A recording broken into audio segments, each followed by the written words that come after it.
Today, one of the most shocking and intriguing moments of the ongoing Ad Hoc Committee investigations was witnessed. Lieutenant Mkhwanazi, whom many people had regarded as a saint throughout this saga, has been exposed by former Independent Police Investigative Directorate, IPID, head Robert McBride during his testimonies. McBride revealed information that many were previously unaware of and raised a serious allegation that could potentially bring Lieutenant Mkhwanazi's career and reputation to an abrupt end. If you are keen to understand the full extent of these revelations, stay until the end and do not forget to hit the like button and subscribe for more updates. Do you think Robert McBride is deliberately implicating Mkhwanazi? What unfolded during the committee proceedings has sent shockwaves through both the policing fraternity and the broader public. Former IPID head Robert McBride did not mince his words as he laid out a sequence of events that, in his view, point to repeated attempts by KwaZulu-Natal Police Commissioner Nhlanhla Mkhwanazi to interfere with the work of IP. These allegations, delivered under the scrutiny of an ad hoc committee, have placed Mkhwanazi at the center of a growing controversy that threatens to reshape public perception of his leadership and integrity. McBride accused Mkhwanazi of attempting to interfere with IPID investigations on multiple occasions, a claim that strikes at the heart of institutional independence. IPID is mandated to investigate misconduct and criminality within the police, and any attempt to influence its work raises serious constitutional and ethical concerns. According to McBride, such interference was not an isolated incident, but part of a broader pattern that undermined the effectiveness of the oversight body. This assertion alone has prompted renewed debate about the balance of power between provincial police leadership and independent watchdog institutions. Central to McBride's testimony was the killing of Mandla Mahlangu, a case that has long attracted attention and controversy. McBride called for an investigation into General Nhlanhla Mkhwanazi over Malangu's death, highlighting what he described as troubling circumstances surrounding the incident. He pointed out that Mkhwanazi was allegedly the first person at the scene after Malangu was shot dead and that the two men were close friends. This combination of proximity, personal connection, and timing has raised questions that, according to McBride, cannot simply be ignored or brushed aside. The issue of being first at the scene of such a serious crime is not trivial.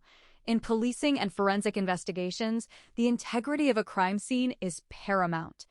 Any perceived conflict of interest or undue influence can compromise the credibility of subsequent findings. McBride's assertion suggests that there may have been a blurring of professional boundaries, something that could cast a long shadow over the handling of the Malangu case if proven to be true. Beyond the Malangu matter, McBride also provided insight into his relationships and experiences during his tenure at IP.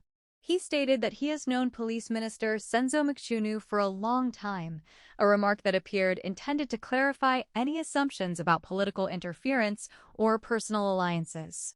By acknowledging this long-standing acquaintance, McBride seemed keen to demonstrate transparency while distancing himself from suggestions that his actions or decisions were influenced by political loyalties rather than institutional principles. McBride also addressed claims surrounding the suspension of Cedric Nikabende, an issue that has been a source of internal conflict and public speculation. He denied suspending Nikabende himself, explaining that the suspension was affected by his supervisor in KwaZulu-Natal. This clarification challenges narratives that have attempted to portray McBride as acting unilaterally or vindictively. Instead, he presented the suspension as an administrative decision taken within the established chain of command. The former IPID head went further by alleging that former public protector Bisisiwe Mkhwanazi attempted to halt a disciplinary hearing against Cedric Nikabende. This allegation adds another layer of complexity to an already tangled web of institutional disputes. If accurate, it suggests that the challenges faced by IP were not limited to police leadership alone, but extended into other constitutional bodies, raising concerns about the broader environment in which accountability mechanisms operate. According to McBride, Cedric Nikabende only became disgruntled after failing to secure a promotion within IP. This claim paints a picture of internal dissatisfaction escalating into open conflict, potentially motivating actions that went beyond professional disagreement. McBride implied that personal ambition and frustration may have played a role in the subsequent conduct attributed to Nikabende, a suggestion that reframes the narrative from one of principled dissent to one of personal grievance. One of the most serious assertions made by McBride was that Cedric Nikabende remained in contact with witnesses even after his removal as an IPID investigator. Such conduct, if established, would represent a grave breach of protocol and could compromise ongoing investigations. The integrity of witnesses is a cornerstone of any investigative process, and unauthorized contact risks contamination of evidence and intimidation, whether intentional or not. McBride added that cell phone records linked Nkabinde to suspects, a claim that elevates the matter from an internal disciplinary issue to one with potential criminal implications. The mention of cell phone records suggests the existence of tangible evidence rather than mere suspicion or hearsay. This aspect of the testimony has drawn particular attention, as it implies that investigative findings were grounded in verifiable data rather than personal animosity. One of the most serious assertions made by McBride was that Cedric Nikabende remained in contact with witnesses even after his removal as an IPID investigator. Such conduct, if established, would represent a grave breach of protocol and could compromise ongoing investigations. The integrity of witnesses is a cornerstone of any investigative process, and unauthorized contact risks contamination of evidence and intimidation, whether intentional or not. McBride added that cell phone records linked Nkabinde to suspects, a claim that elevates the matter from an internal disciplinary issue to one with potential criminal implications. The mention of cell phone records suggests the existence of tangible evidence, rather than mere suspicion or hearsay. This aspect of the testimony has drawn particular attention, as it implies that investigative findings were grounded in verifiable data rather than personal animosity.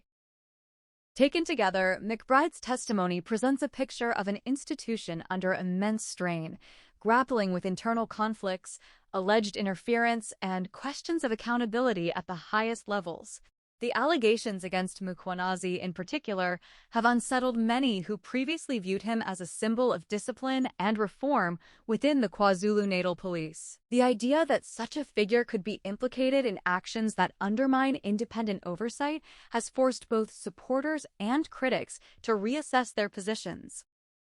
At the same time, it is important to note that allegations remain allegations until tested through proper investigative and legal processes.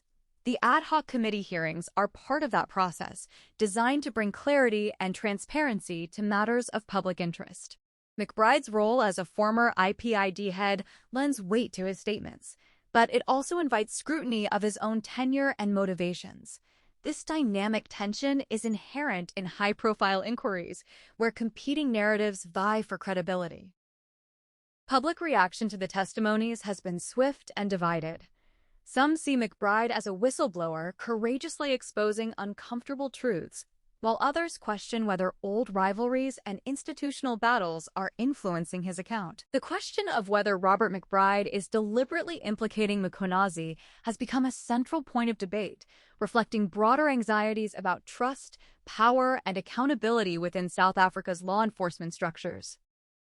What is clear is that the implications of these revelations extend far beyond the individuals named. They touch on the fundamental principles of oversight, independence, and ethical leadership.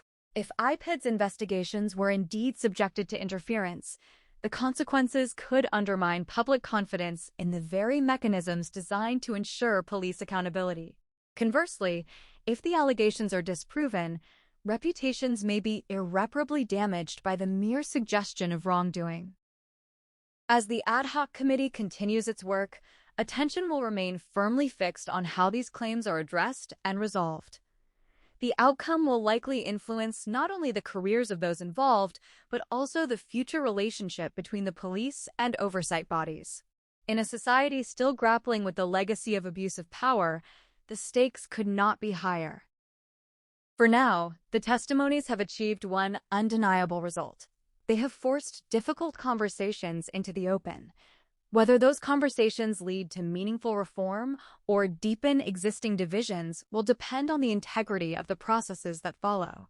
As more details emerge, the public will be watching closely, aware that the truth, once uncovered, has the power to reshape institutions and redefine accountability.